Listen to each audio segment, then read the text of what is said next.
আসসালামু আলাইকুম, কেমন আছেন সবাই? এখন আমি বর্তমানে আছি ভাঙা রেলওয়ে এবং জংশন দুটোই একসাথে। গত 1 বছর আগের উদ্বোধন হয়েছে। এখান থেকে সারা বাংলাদেশের একটা যাতায়াত ব্যবস্থার নতুন দ্বারপ্রান্ত উন্মোচিত হয়েছিল। আসলে এত সুন্দর এবং এত পরিপাটি এবং হচ্ছে অত্যাধুনিকের একটা ছোঁয়া এই রেল স্টেশনে আসলে আপনি পাবেন। অনেক সুন্দর এবং অনেক পরিপাটি। আসলে একটা শর্ট ভিডিওতে এটা দেখানো সম্ভব না, তারপরও দেখানোর চেষ্টা করছি।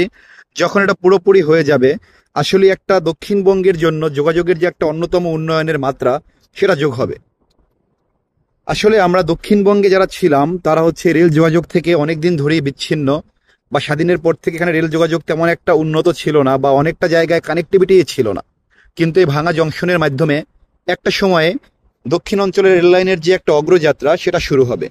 আসলেই পরিবেশটা অনেক সুন্দর এবং আপনি চাইলে বিকেলবেলা এখানে এসে ঘুরেও যেতে পারেন, অথবা যোগাযোগের জন্য পদ্মা সেতু হয়ে ঢাকা যাওয়ার যে একটা পথ, সেটা আরো অনেক বেশি উন্মোচিত হয়েছে এই রেল লাইনের মাধ্যমে। ধন্যবাদ সবাইকে সাথে থাকার জন্য।